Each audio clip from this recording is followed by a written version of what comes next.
மைத்ரேயராக்கும் விதுரர்கிட்ட கதை சொல்லின்னு இருக்கார்.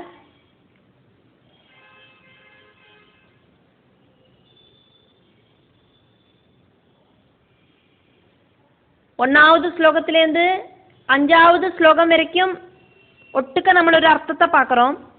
அதுக்கப்புறமா அதனோட ஸ்லோகங்களோட அர்த்தத்தை டீட்டெயில் ஆகிட்டு பார்க்கலாம். மைத்ரேயர் சொல்றார், பிரம்மாவோடு புத்திரர்களான சனகாதிகளும் நாரதன், ஹம்சன், ஆருணி, யதி, ரிபு இப்படி இருக்கிற நைஷ்டிக பிரம்மச்சாரிகள், சனகாதிகளும் நாரதரும் ஹம்சன், ஆருணி, யதி, ரிபு இப்படி இருக்கிற 9 பேரும் நைஷ்டிக பிரம்மச்சாரிகளாயிருந்தா அவ ஆருமே குடும்ப ஜீவிதம் സ്വീകരിക്കலை. அதனால அவளுக்கு வம்ச பரம்பரையும் இல்லை. அதர்மத்தோடு பத்னியான மிருஷையோடு புத்திரர்களான மாயையையும் தம்பனையும் நிர்ருதி குழந்தைகளாயிட்டு സ്വീകരിച്ചാ. பிரம்மாவோடு இடதுபக்க ஸ்தானத்திலேந்து உண்டான புத்திரனாக்கும் அதர்மம், பிரம்மாவோடு வலதுபக்க ஸ்தானத்திலேந்து உண்டான புத்திரனாக்கும் தர்மதேவன். அப்போ அதர்மனோடு பத்னியோடு பேராக்கும் மிருஷா, அந்த மிருஷையோடு குழந்தைகள் மாயை, தம்பன். நம்ம இந்த பிரபஞ்சத்தில மாயை மாயைன்னு சொல்றோமே, அந்த மாயை கிடையாது, இது ஒரு பேரு மாத்திரம்தான். அந்த மாயையையும் தம்பனையும் நிர்ருதி குழந்தைகளாயிட்டு സ്വീകരിச்சா. தம்பனுக்கு மாயையில லோபன், நிகிருதி இப்படின்னு 2 குழந்தைகள் உண்டாச்சு. அவளோடு சந்ததிகளாயிட்டு குரோதன், ஹிம்சா இப்படின்னு உண்டானா. குரோதனுக்கு ஹிம்சையில துருப்தி, கலி அப்படின்னு 2 குழந்தைகள் உண்டாச்சு. இதுல சொல்லப்பட்ட கலி அப்படிங்கிறது நம்ம பார்த்த பாகவதத்தோடு ஆரம்பத்துல பரீட்சித்து மகாராஜா கொல்லறதுக்கு போன கலி கிடையாது. இதுவும் பேர்ல மட்டும்தான் கலி. பேர்ல மட்டும் இல்லை, சுபாவத்திலையும் கலிதான். கலி முத்தி போச்சு அப்படின்னாக்கா அதுக்கப்புறம் ஒரு பாசிட்டிவான ஒரு லைஃப் அப்படிங்கிறது கிடைக்காது. அதேதான் இங்கேயும் அர்த்தமாகிறது. அப்படி துருப்தி கலி அப்படின்னு 2 பேர் உண்டானா, துருப்தியிலேருந்து கலிக்கு பீதி, மிருத்யு அப்படின்னு குழந்தைகள் உண்டாச்சு. பீதிக்கு மிருத்தியிலேருந்து நிறையன், யாதனா அப்படின்னு குழந்தைகள் உண்டாச்சு. இப்படி பிரதிசர்க்கத்தை டீட்டெயில் ஆயிட்டு விஸ்தரிச்சு நான் இதை அவனுக்கு சொல்லி தந்திருக்கேன் அப்படின்னு மைத்ரேயர் விதுரர்கிட்ட சொல்றார். இந்த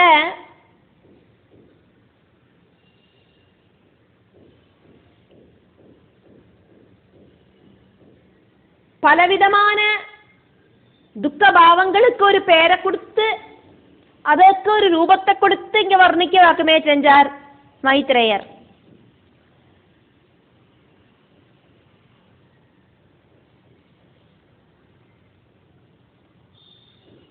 லோபம், குரோதம் இப்படி இருக்கிற விஷயங்களுக்கு ஒரு பேரும் உருவத்தையும் கொடுத்து அதுக்கு அப்பா அம்மாவையும் கொடுத்து அதை அப்படி வர்ணிக்க வாக்குமே செஞ்சதை நம்ம பார்த்தோம்.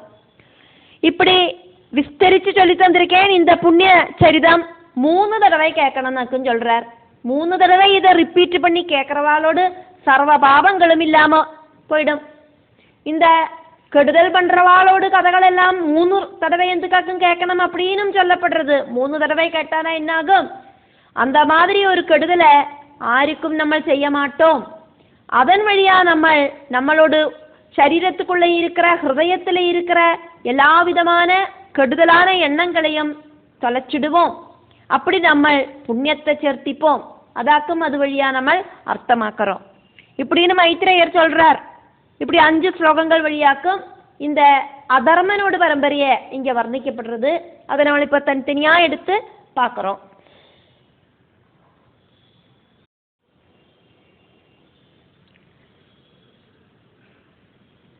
அஷ்டதிக்பாலகர்கள் നമ്മൾ ஆல்ரெடி பார்த்ததாக்கும். அஷ்டதிக்குகளையும் பார்த்ததாக்கும். ஆக்சுவலா பார்த்தானாக்கா അഷ്ടദിക്കുകളും അതേമാതിരി മേൽപ്പക്കവും കീഴ്പ്പക്കവും ചേർന്ന് 10 ഡയറക്ഷൻ ആക്കുമുള്ളത്. കിഴക്ക്,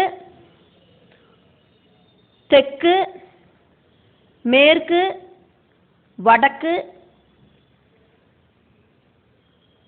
தென்கிழக்கு, தென்மேற்கு, வடமேற்கு, வடகிழக்கு, மேல்பக்கம், கீழ்ப்பக்கம்.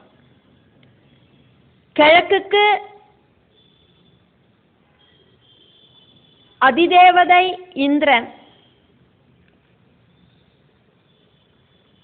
தெக்குக்கு அதிதேவதை யமன், மேற்குக்கு அதிதேவதை வருணன், வடக்குக்கு அதிதேவதை குபேரன், தென்கிழக்குக்கு அதிதேவதை அக்னி, தென்மேற்குக்கு அதிதேவதை நிருதி தேவி.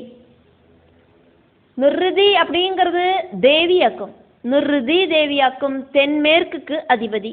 அந்த நிருதி தேவியாக்கும் இந்த அதர்மனுக்கும் மிருஷைக்கும் பிறந்த தம்பம் மாயா அப்படிங்கிற 2 குழந்தைகளை தத்தெடுத்து வளர்த்தினது அப்படிங்கிறத நம்ம பார்த்தோம். வடமேற்குக்கு அதிதேவதை வாயுவும் வடகிழக்குக்கு ஈசனுமாக்கும் அதிதேவதை. அதே மாதிரி இப்போ 8 டைரக்ஷனை நம்ம பார்த்தோமே. மேல்பக்கம் இருக்கிற அஷ்டதிக்குகளோடு மேல்பக்கம் இருக்கிற அந்த ஒரு அதிதேவதையாக்கும் பிரம்மா, கீழே மகாவிஷ்ணுவாக்கும் அதிதேவதை. இப்படின்னு 10 டைரக்ஷனும் 10 டைரக்ஷனுக்கும் தேவதைகளும் இருக்கிறதையும் நம்ம பார்த்தோம். அதுல தென்மேற்கு அதிதேவதையான நிருதியாக்கும் இந்த அதர்மனோடு குழந்தைகளை தத்தெடுத்து வளர்த்துறதுக்கு ஆரம்பிச்சது அப்படின்னு நம்ம பார்த்தோம். 2வது ஸ்லோகம். மிருஷா அதர்மஸ்ய பார்யா ஆசீத் தம்பம் மாயாம் ச சத்ருஹன். மிருஷா தர்மஸ்ய பார்யாசீத் தம்பம் மாயாம் ச சத்ருஹன். அசூத மிதுனம் தது து நிர்திஹி ஜக்ருஹே அப்ரஜஹ. ஆசூதமிதுனம் தத்தோ நிர்தேர்ஜக்ருஹே பிரஜா. மிருஷா தர்மஸ்ய பார்யாசீத் தம்பம் மாயாம் ச சத்ருஹன். ஆசூதமிதுனம் தத்தோ நிர்தேர்ஜக்ருஹே பிரஜா. சத்ருஹன் விதுரரை மைத்ரேயர் கூப்பிடுற பேராக்கும் சத்ருஹன். எல்லா சத்ருக்களையும் இல்லாம பண்ணிட்டு சத்ருக்களே இல்லாதவரே விதுரா அப்படின்னு மைத்ரேயர் கூப்பிடுறார். அதர்மஸ்ய பிரம்மாவோடு இடது ஸ்தானத்திலேந்து உண்டான புத்திரனாக்கும் அதர்மன். அந்த அதர்மனோடு பாரியா மனைவியாக்கும் மிருஷா. மிருஷா அப்படிங்கிறவள் பொய்மை இருக்கிறவளாக்கும் இவள். மிருஷா ஆசீத் அதர்மனோடு மனைவியாயிட்டு மிருஷை அப்படிங்கிறவள் பவிச்சா வந்து சேர்ந்தா. அவளோடு குழந்தைகளோடு பேராக்கும் தம்பம் அப்படிங்கிற புத்திரனும் மாயா அப்படிங்கிற புத்திரியும். மிதுனம் இந்த 2 குழந்தைகளையும் மிருஷா அப்படிங்கிற அதர்மனோடு மனைவி அசூதா பிரசவிச்சா. அப்ரஜஹா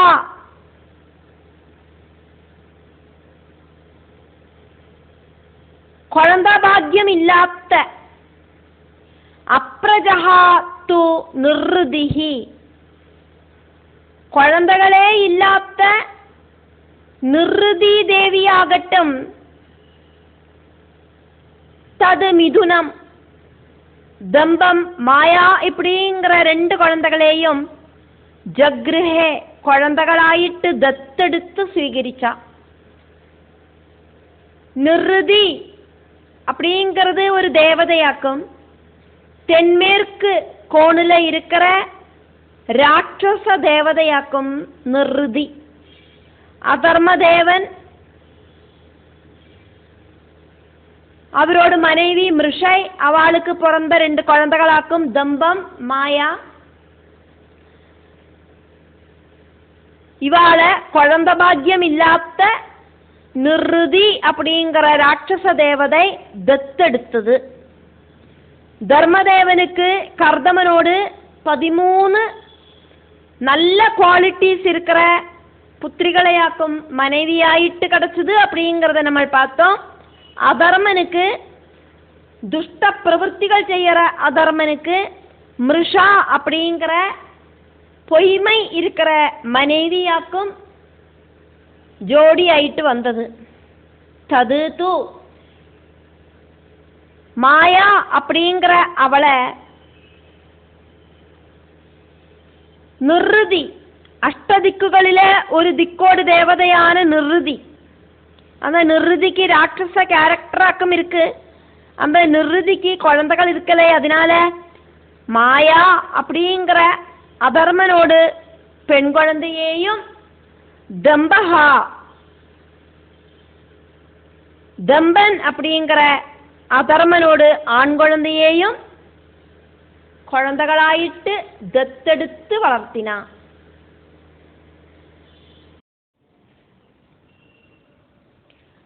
மூணாவது ஸ்லோகம். தயோஹோ சம் அபவது லோபஹ. தயோஹோ சமபவத் லோபஹ நிகிருதிஹி ச மகாமதே. தயோ சமபவல் லோப நிகிருதிश्च மகாமதே. தாப்யாம் क्रोधः च हिंसा च यद् दुरुक्तिः स्वसा कलिः.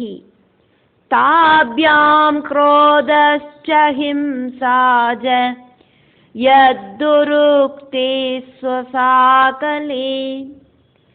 तयो समभवल्लोभो निगृदिश्च महामते.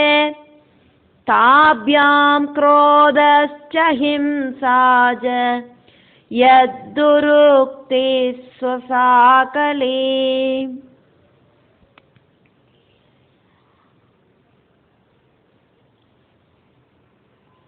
மைத்ரேய மகர்ஷி விதுரருக்கு சொல்லறார்,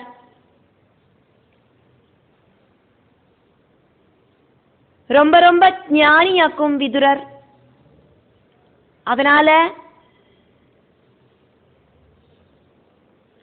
மகாமதே, ரொம்ப ரொம்ப புத்திசாலியா இருக்கிற விதுரா அப்படின்னு விதுரரை மைத்ரேயர் கூப்பிட்டு சொல்றார். அஜ்ஞானிகளாக்கும் அதர்மத்தை கூட்டுபிடிப்பா. விதுரர் ஞானியாக்கும், அதனால தர்மிஷ்டனாக்கும். அதனால விதுரரை மைத்ரேயர் மகாமதே அப்படின்னு கூப்பிட்டு சொல்றார்.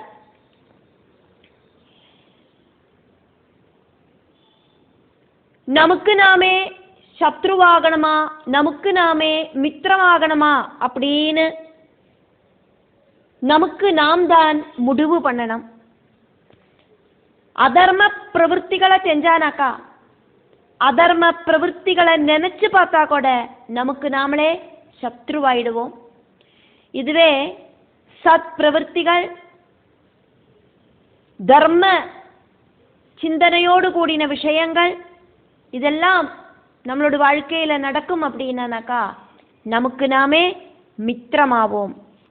அதையாக்கும் இங்க மைத்ரேயர் எக்ஸ்பிளைன் பண்றதை நம்ம பார்க்கிறோம். காம குரோத லோப மத மோக மல்சரியங்கள், இப்படி இருக்கிற 6 விகாரங்கள். இந்த 6 விகாரங்கள் உண்டாகிறது நமக்குள்ளேயாக்கும்.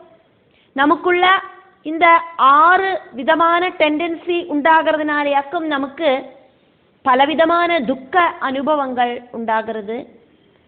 இந்த 6 விஷயங்கள் நமக்குள்ள ஆக்டிவேட் ஆகலை அப்படின்னாக்கா நமக்கு துக்கம் அப்படிங்கிற விஷயம் கிடையாது, துவைத பாவம் அப்படிங்கிறது கிடையாது, அத்வைத பாவம் மட்டும்தான் நமக்கு உண்டாகும்.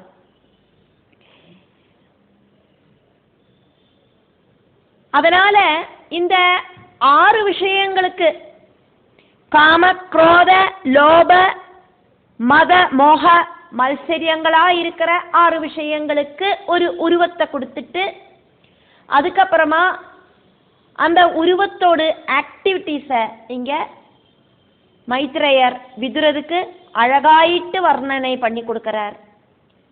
நம்ம நிறைய இடத்துல ஷட்விகாரங்கள் காமக்ரோத விஷயங்களை அடக்கணும், கண்ட்ரோல் பண்ணணும், மனசை ஸ்டடி பண்ணணும், கண்ட்ரோல் பண்ணணும், இதெல்லாம் நம்ம ஃபுல்லா பார்த்துட்டு தான் இருக்கோம். இப்போ அதுக்கெல்லாம் ஒரு உருவத்தை கொடுத்துட்டு சொல்றார். ஆறு இப்படி ஜனிச்சா இப்படிங்கிற மாதிரி ஒரு சாங்கல்பிகமான ஒரு விஷயத்தை இங்க சொல்றார்.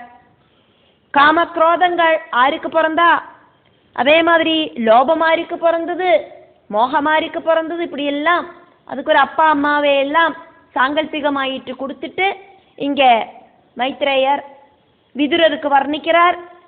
அப்படியாக்குமானா நன்னா அந்த விஷயத்தை மைண்டில் ரிசீவ் பண்ணிக்க முடியும். அதனாலேயாக்கும் இப்படி ஒரு உருவத்தை எல்லாம் கொடுத்து பண்ணினது. காமம் அப்படின்னா வாண்டடு, பலவிதமான ஆக்ரகங்கள் நமக்கு உண்டாகிறது, ரஜோகுணத்தாலேயாக்கும் இதெல்லாம் உண்டாகிறது.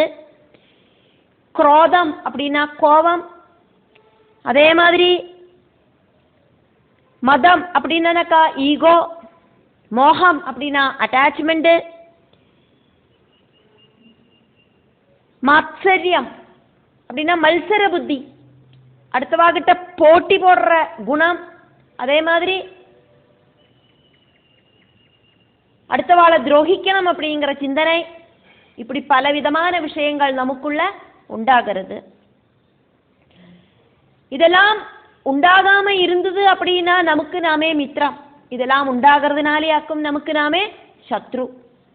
இப்போ ரஜோகுணம் ஆக்டிவேட் ஆகிறத தமோ குணமும் அது கூட சேர்ந்து வரும், சத்குணம் காணாம போயிடும்.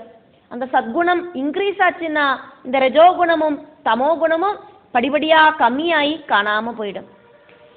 இதுதான் இந்த பாகவதத்தில் ஃபுல்லா சொல்லப்படுறது. ஒவ்வொரு இடத்துல அந்தந்த சந்தர்ப்பங்களுக்கு தகுந்த மாதிரி அதை வர்ணனை பண்றா. இப்போ இந்த ஸ்லோகத்துல இந்த ஷட்விகாரங்கள் உண்டானதை பத்தியான ஒரு விவரணத்தை கொடுக்கிறார் மைத்ரேய மகர்ஷி.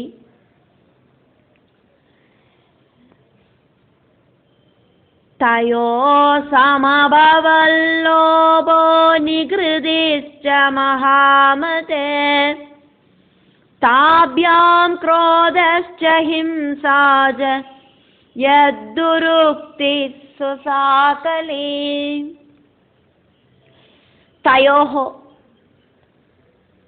ரெண்டு பேரை சேர்த்தி சொல்றது இங்க, அதனாலேயாக்கும் அவ 2 பேரும் தயோஹோ தம்பவும் மாயையும்.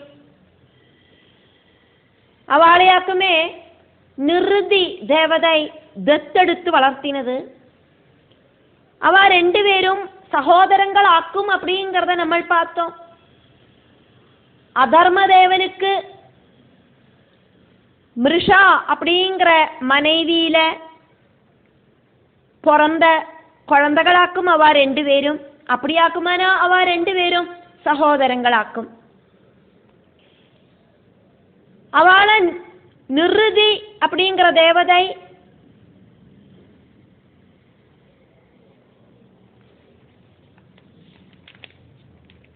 தெற்கு மேற்கு டைரக்ஷன்ல இருக்கிற தென்மேற்கு டைரக்ஷன்ல இருக்கிற தேவதையாக்கும் நிருதி தேவதை. அந்த நிருதி தேவி குழந்தைகளாயிட்டு தத்தெடுத்து സ്വീകരിச்சா அப்படிங்கிறத நம்ம பார்த்தோம்.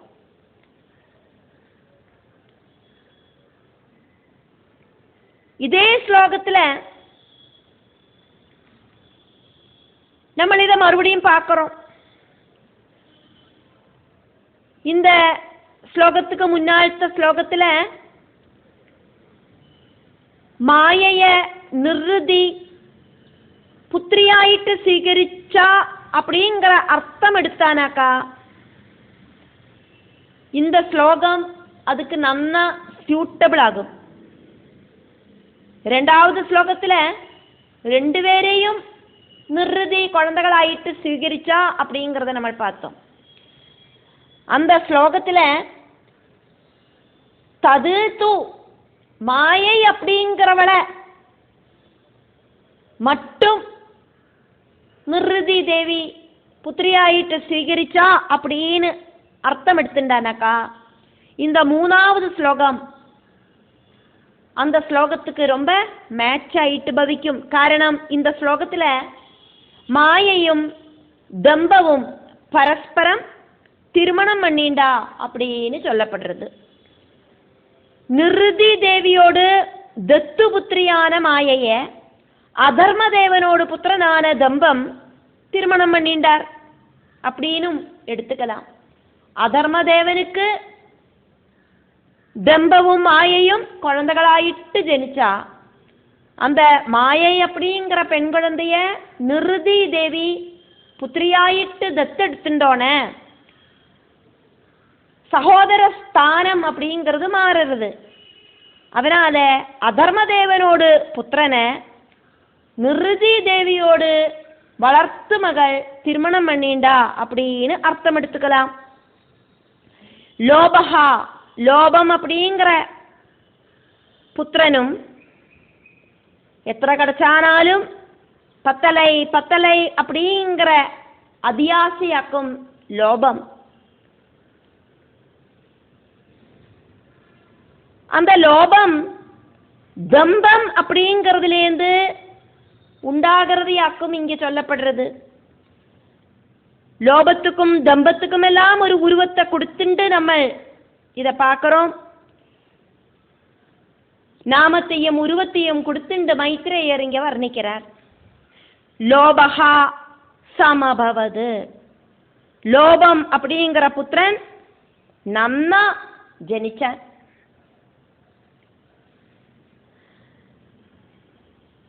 இந்த மாயையும் தம்பவும் திருமணம் பண்ணிண்டு அவளுக்கு உண்டான புத்திரனாக்கும் லோபம். அதி புத்திசாலியா இருக்கிற விதுரா அப்படின்னு கூப்பிடுறதுக்காக்கும் மகாமதே அப்படின்னு யூஸ் பண்ணினது. എന്നിട്ടാക്കും இதை டீட்டெயில் ஆயிட்டு வர்ணிக்கிறார் மைத்ரேயர். தம்பத்துக்கும் மாயைக்கும் லோபம் அப்படிங்கிற புத்திரனும் நிகிருதி நிகிருதி அப்படிங்கிற புத்திரியும் அவளுக்கு உண்டாச்சு.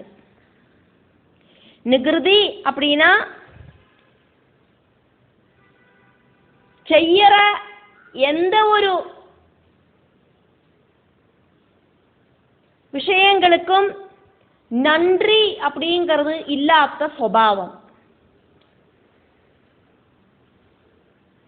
அடம் பிடிக்கிறது இதெல்லாம் இந்த நிகிருதி அப்படிங்கிறதுனோட மீனிங் ஆக்கும். தாபியாம் லோபவும் நிகிருதியும் கூடி சேர்ந்தோன அவளுக்கும் குழந்தைகள் உண்டாச்சு. ஒரு புத்திரனும் ஒரு புத்திரியும். அதாக்கும் குரோதஹாச்ச ஹிம்சாஹாச்ச குரோதம் அப்படிங்கிற புத்திரனும் ஹிம்சா அப்படிங்கிற புத்திரியும் உண்டாச்சு. கோபத்தாலே அக்குமே அடுத்த வாழை துரோகிக்கிற அந்த டெண்டன்சி உண்டாகிறது. எது அந்த குரோதம் ஹிம்சா இவ ரெண்டு பேரும் திருமணம் பண்ணிண்டு அவளுக்கு கலிஹி. கலி அப்படின்னாக்கா எல்லாத்தையும் நாசம் பண்றது அப்படின்னு அர்த்தம். எல்லாத்தையும் நாசம் பண்றதுக்கு பிராப்தி இருக்கிற, கலகத்தை உண்டாக்குறதுக்கு பிராப்தி இருக்கிற கலி.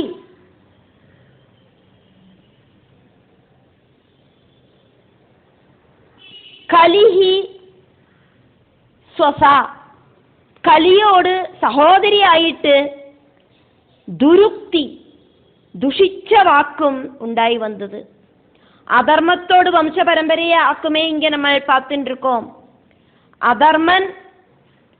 அதர்மனோடு மனைவி மிருஷை, அதர்மனோடு புத்திரன் தம்பம், அதர்மனோடு புத்திரி மாயா. இவா ரெண்டு பேருக்கும் சகோதர பாவமாக்கும் இருக்கு. அதனாலேயாக்கும் மிதுனம் அப்படின்னு சொன்னது. தென்மேற்கு திக்குல அதிபதியா இருக்கிற தேவதையான நிருதிக்கு குழந்தைகள் இல்லாத காரணத்தால அதர்மத்திலேருந்து அந்த குழந்தைகளை தன்னோடு குழந்தைகளாயிட்டு സ്വീകരിച്ചാ. പ്രജാ സൃഷ്ടിക്കായിട്ട് ഉലകത്തോട് സ്റ്റാർട്ടിങ് ടൈം ആക്കുമേ. അപ്പോൾ വേറെ ആരും അങ്ക കല്യാണം പണി വയ്க்கிறதுக்கு கிடைக்கலை. அதனால பிரஜா சிருஷ்டிக்காயிட்டு இவா ரெண்டு பேரும் திருமணம் பண்ணிண்டா. இவாளுக்கு ஜனிச்சது லோபம் அப்படிங்கிற புத்திரனும் நிகிருதி அப்படிங்கிற புத்திரியும். லோபத்துக்கும் நிகிருதிக்கும் திருமணமாச்சு, குழந்தைகளாயிட்டு குரோதம் அப்படிங்கிற புத்திரனும் ஹிம்சா அப்படிங்கிற புத்திரியும் உண்டாச்சு. இந்த குரோதத்துக்கும் ஹிம்சைக்கும் திருமணமாயிட்டு கலி அப்படிங்கிற புத்திரனும் துருக்தி அப்படிங்கிற புத்திரியும் உண்டாச்சு. அதர்மத்திலேருந்து தம்பம் மாயா அப்படிங்கிற ஏமாத்திர விஷயம், அதுலேருந்து லோபம் நிகிருதி, அதுலேருந்து குரோதம் ஹிம்சா, அதுலேருந்து கலி துருக்தி, இதெல்லாம் உண்டாகும் அப்படிங்கிறதாக்கும் இங்க எடுத்து சொன்னது. அதர்மம் எங்கெல்லாம் இருக்கோ அந்த அதர்மத்திலேருந்து தம்பம் உண்டாகும், மாயை அப்படிங்கிற விஷயங்கள் உண்டாகும், ஏமாத்து வேலை, இருக்கிறத இல்லாம பண்றது, இல்லாததை இருக்குன்னு தோண வைக்கிறது, அதாக்கும் மாயை. லோபம் உண்டாகும், நிகிருதி உண்டாகும், குரோதம் உண்டாகும், ஹிம்சை உண்டாகும், கலி உண்டாகும், துருக்தி உண்டாகும். இത്രயுமாக்கும் இங்க மைத்ரேயர் விதுரருக்கு சொல்லிட்டு இருக்கார். துவைத பாவத்திலேந்தாக்கும் ஷட்விகாரங்கள் உண்டாகிறது.